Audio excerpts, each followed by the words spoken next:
अस्सलाम वालेकुम। मैं नज़ीर अहमद हूँ और आप देख रहे हैं मेरा फेसबुक और यूट्यूब चैनल। मेरी आपसे दरख्वास्त है कि अगर आप मेरे चैनल पे नए हैं तो मेरे इस चैनल को सब्सक्राइब कर लें, बेल आइकन को प्रेस कर लें ताकि आपका और हमारा खूबसूरत साथ देर कायम रह सके। आज की खबरें बड़ी इंटरेस्टिंग है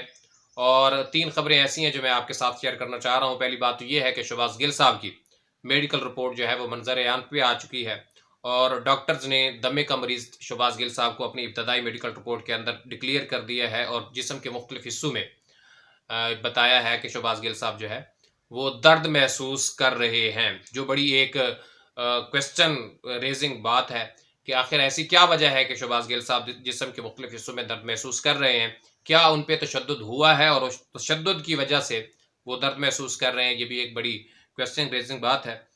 और मंसूर अली खान साहब ने बड़े क्रेडिबल जर्नलिस्ट हैं, उन्होंने एक वीलॉग किया है इमरान रियाज खान साहब के हवाला से, इमरान खान के हवाला से और फरीहा इदरीस और सलीम साफ़ी साहब के हवाला से इनके दरमियान जो लफाजी जंग जारी थी उसको उन्होंने हाईलाइट किया है और बहुत सारी बातें उसमें अच्छी भी की हैं और बहुत सारी बातें ऐसी भी की हैं जिन पे कम अज़ कम मेरा सवाल बनता है। शहबाज गिल साहब की मेडिकल रिपोर्ट के हवाले से डॉक्टर्स ने ये बात डिक्लेयर कर दी है कि शहबाज गिल साहब को दमा की अलामात और दमा की शिकायत मौजूद है, वो सांस लेने में तकलीफ महसूस कर रहे हैं और उनको सांस की तंगी जो है वो महसूस हो रही है और उनका सांस जब तक बहाल नहीं होता, डॉक्टर्स जो है वो कम अज़ कम ये रिकमेंड कर रहे हैं कि उनको अभी तक हॉस्पिटल में हॉस्पिटलाइज होना चाहिए। जिस्म के मुख्तलिफ हिस्सों में भी दर्द की बातें जो हैं वो ज़ुबान ज़द-ए-आम है और मेडिकल रिपोर्ट के अंदर भी आ गई हैं, जो इस बात की शायद निशानदेही कर सकती हैं कि जिस्म के मुख्तलिफ हिस्सों पर तशद्दुद हुआ है, जिसकी वजह से शहबाज गिल साहब जो है वो अपने जिस्म के मुख्तलिफ हिस्सों में दर्द महसूस कर रहे हैं। मंसूर अली खान साहब ने इमरान खान के हवाला से फरीहा इदरीस साहबा को खरी-खरी सुनाई है और उन्होंने कहा है कि जब आप फरीहा इदरीस साहबा से कहा है कि जब आप इमरान खान साहब का इंटरव्यू कर रही थी और उन्होंने अपने इंटरव्यू के दौरान सलीम साफ़ी साहब को सलीम लिफाफी कहकर पुकारा है, तो इस पे मंसूर अली खान साहब ने अच्छा खासा रिएक्ट किया है और मेरे ख्याल के मुताबिक भी उनका रिएक्ट करना दुरुस्त था और बनता था, क्योंकि किसी भी शख्स को ये हक नहीं पहुंचता, चाहे वो किसी भी ओहदे पर मौजूद हो, वो मुल्क का वजीर आजम ही क्यों ना हो या किसी पार्टी का चेयरमैन ही क्यों ना हो, कि किसी का वो नाम बिगाड़े। क्योंकि अल्लाह के कुरान ने ये कहा है कि वला तनाबजु बिल अलकाब बिसल इस्मुल फुसूक बादल ईमान, क्योंकि नाम बिगाड़ने की किसी को जो है वो इजाज़त नहीं है, ये एक इखलाकी गिरावट है और इखलाकी पस्ती है। बहरहाल उस पर फिर जिस तरह इंटरव्यू लिया गया है फिर उसको वैसे ही नशर कर दिया गया है, जिसपे वजी सानी साहब ने फरीहा इदरीस साहबा को ट्वीट करके कहा है कि खान साहब तो जिसको मुंह में आए लकब से पुकारते हैं, डीजल, मीर जाफिर, मीर सादिक, लेकिन मैं बसद एहतराम अपनी सहाफ़ी कुलीग से तवक्को रखता था कि किसी सहाफ़ी को लिफाफी पुकारने की अपने प्रोग्राम में इजाज़त नहीं देनी चाहिए थी और वहीं करेक्शन करती कि इनका असल नाम सलीम साफ़ी है। फरीहा इदरीस साहबा ने इसके बारे में और ये बात जो वजी सानी साहब ने की है ये बिल्कुल दुरुस्त है कि चूँकि आप एंकर थीं, आप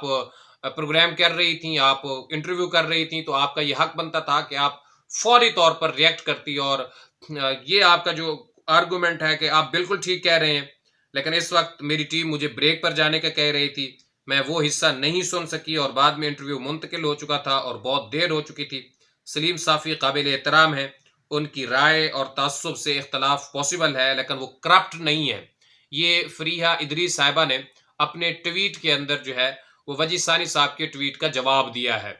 और मंसूर अली खान साहब ने इस पे फरीहा इदरीस साहिबा को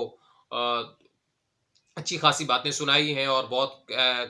इंडिकेशंस भी की हैं कि फ़लाँ फ़लाँ जो है वो टेक्नोलॉजीज़ और फ़लाँ फ़लाँ फ़िल्टर्स जो है वो इस्तेमाल करके इस चीज़ से इज्तनाब किया जा सकता था, बीप का इस्तेमाल किया जा सकता था। इस अगर वो चला गया था, मुंतकिल हो चुका था या तो फिर जो है वो उसको म्यूट किया जा सकता था। तो ये बातें बनती हैं और वो कह रही हैं। और फिर उन्होंने एक बात की है कि हमारे प्लेटफ़ॉर्म जो हैं इन लोगों के लिए इस चीज़ का ज़रिया नहीं बनने चाहिए कि ये किसी की पगड़ियाँ उछालना शुरू कर दें। तो ये बात जो है वो मेरे लिए काबिल सताइश भी है कि सलीम साफ़ी साहब के बारे में जो इमरान खान साहब ने लफ्ज़ का इस्तेमाल किया है वो गलत था और मंसूर अली खान साहब ने इस पे जो तनकीद की है मैं उसको कम अज़ कम दुरुस्त समझता हूँ। लेकिन جو بات اب منصور علی خان صاحب نے اگلی بات کی ہے نا کہ ہمارے پلیٹ فارم جو ہیں وہ ان لوگوں کے لیے اس چیز کا ذریعہ نہیں بننے چاہیے کہ یہ کسی کی پگڑیاں اچھالنا شروع کر دیں. تو میرے خیال کے مطابق منصور علی خان صاحب اس وقت کو بھول چکے ہیں کہ جب ڈاکٹر عامر لیاقت مرحوم اللہ ان کو غریق رحمت کرے اور اللہ ان کی قبر کے اوپر کروڑہا رحمتیں نازل کرے، جب وہ خلیل الرحمان قمر صاحب سے کنورسیٹ کر رہے تھے، باتیں کر رہے تھے، اور خلیل الرحمان قمر صاحب کو کیا کیا باتیں کہہ رہے تھے کہ مطلب یہ بدتمیز قسم کا شخص ہے، اور اس طرح کی باتیں جو ہیں وہ ہو رہی تھی. میرا سوال یہ بنتا ہے کم از کم منصور علی خان صاحب سے کہ اس وقت کریکشن کیوں نہیں کرائی گئی تھی. اور جب اداکارہ ریشم صاحبہ نے خلیل الرحمان قمر کے حوالے سے اس طرح کی باتیں کی تھیں، بہرحال انہوں نے ایک محدود لیمٹ میں رہ کر کی تھی، اور ڈاکٹر عامر لیاقت صاحب اللہ ان کو غریق رحمت کرے، انہوں نے بالکل کھل کے بات کی تھی. اور یہ خلیل الرحمان قمر صاحب کا جگرا تھا کہ انہوں نے بالکل برداشت کیا، اور بعد میں انہوں نے ڈاکٹر عامر لیاقت صاحب کا شکریہ ادا بھی کیا. دوسرا، منصور علی خان صاحب نے جب فریہ ادریس صاحبہ کے اوپر یہ کویسچن ریزنگ کی ہے اور ان کو سمجھانے کی اور ان کو مختلف جو ہے وہ ٹپس دیے ہیں اور بتایا ہے کہ فلاں فلاں فلاں فلٹر لگا کر آپ ان چیزوں کو جو ہے وہ کریکٹ کر سکتی ہیں، تو اور پھر ساتھ ہی کہا کہ میں خواتین کی بہت احترام کرتا ہوں، اور میں اس بات کے اوپر اعتراض کرتا ہوں کہ مجھے اس چیز کا کم از کم ضرور آئیڈیا ہے کہ آپ کس طرح کی خواتین کی کتنی احترام کرتے ہیں، اور آپ کے ہاں احترام کا لیول جو ہے وہ کیا ہے. آپ کے کویسچن جو ہیں وہ کب تبدیل ہوتے ہیں، اور آپ کے کویسچن اصل میں سچ پوچھتے ہیں. تو اصل میں حقیقت یہ ہے کہ صحافتی برادری پہلے بھی تمام کی تمام جماعتوں کے اندر تقسیم در تقسیم در تقسیم ہو چکی تھی. یعنی کوئی پی پی پی کو سپورٹ کر رہا تھا، کوئی پی ایم ایل این کو سپورٹ کر رہا تھا، کوئی پاکستان تحریک انصاف کو سپورٹ کر رہا تھا، لیکن اس طرح وہ کیمرہ کے سامنے آن دا ریکارڈ آ کر